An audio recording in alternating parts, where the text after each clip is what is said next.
waa maansadii dhexda raac dhaqankeena lumay iyo suugaantan dhalan rogan bal hadii la dhugan karo ama ruux ka dhidhiyay marun dheehdo waayaha dhexda raax noqotay ana dhacanta jiiftiyo dhudaheeda kala guro sida loogu dheeliyo sida loogu dhabar jabay dhafandhaafka kugu simo dhararaha la yaab kale dhiikac loo baday dhindhiina loo yaac dhubuq warkeediyo dhidid baa faxiga yiri dhaweeyaha la sheegayo dhaadsan baanu raacaniyo wadnaha ay dhaglaatimi waaweyn dhalaan iyo dhudhuubna lagu sheeg iyo laba is dhali karaa mid yar baa dhexda u galay dhiri baanu ku hubsaday dhoobada afooyintiyo dhooqa aan la mari karin dhudhumadu ku aasmeen oday baa dhufays iyo dhirta loo maleeyo dhitacbu hawl galay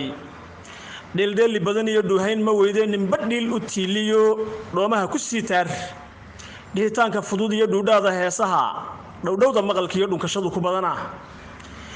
mid kala dhugteediyo dhaantada ku soo galay gabayada dhexroorka dhigto aan xiisayn afar dhiilalowdo dhaqan celisa baa tiri waa dhammays ciyaartani dheeshu waa mid qurux badan dhararaba ha socotee maxaa loo dhabqinayaa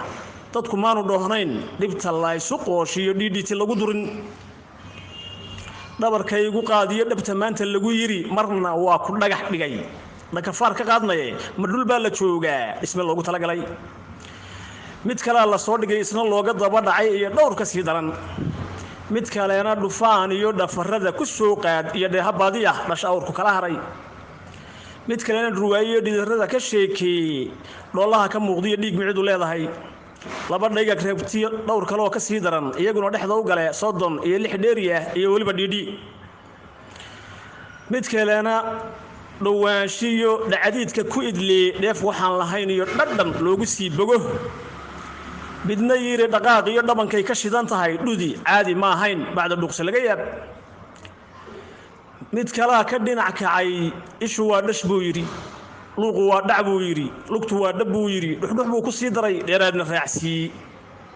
kaasi waaba dhuntay mid kalaaba dhiig iyo dhuuxeeda shubay oo afarteeda dheer iyo dhudhunkeeda jabiyo sidii dhaylo lalansaday dhaxba hawli kuma yara dhambalada wargeyskiyo dhacdadii amuuraha dhaqdhaqaaqa way heshaday murtideenu dhacantoo dharba looma xiraye dhaliishiyo sidaan qabo dhaawac ma fudude doodimeerka faraskiyo dhooli aynu saarne dhaymada nisi iyo dhakhtaradu ma joogaan cusbitaal ma dhow yahay hadduu maanta dheer yahay dhixi maayo anigu iyo dhabadee la maraya mise waaba dhalanteed dhido iyo waxaan jirin dhab ahaanba caashaqu ma wax dhoof ka yimi oo iska soo dhaqaaqo weligiiba dhogor xumo noola soo dhutinaya mise dhuxunku reebkiiyo dhuryaadan aragoo dhiigga ka shaqaysaa mise waa wax dhimanoo dhasalaalaq badanoo sheekadii dhagdheer iyo sulcayn ku dhowo dhasha lagu cabsiya mise waa dhunkaashiyo xabag dhiriindhir fuushiyo caanihii dharkaynkoo dhimbilaan la tumin iyo dhuyuc lagu walaqaa mise dhayda geeloo dhita lagu lamaasho subaxdaa la dhamayaa ma waxaan dhargayno dhaandhaan la moodo dhaayahaagu qabanba ma aroos la dhigayo dhallinyaro ka boodiyo dhurda loogu yeero gaafkiisu dhacaya mise ruux dhursugidiyo in la dhowro diido iska dhaga adayga ma waxaan dandhamadiyo dhuuniga la siino dhalandhool ku raaga ma waxaan dad dhalinoo dheereeya socodkoo shaydaan dhufsadayba noolaha dhammaantii ma xanuun ku dhacayo lagu wada dhammaada caashaqu dhib badanaa dhahin waaye anigu dhimashiyo miduu nolol dhaxalkiisu ku cad yahay dhabtayaana siiyo dhuuxiisa jebin kara waa cabdilaahi cali ibraahim geelle iyo goliyaha bawanada afkiiyo dhaqanka shanta Soomaaliya gaad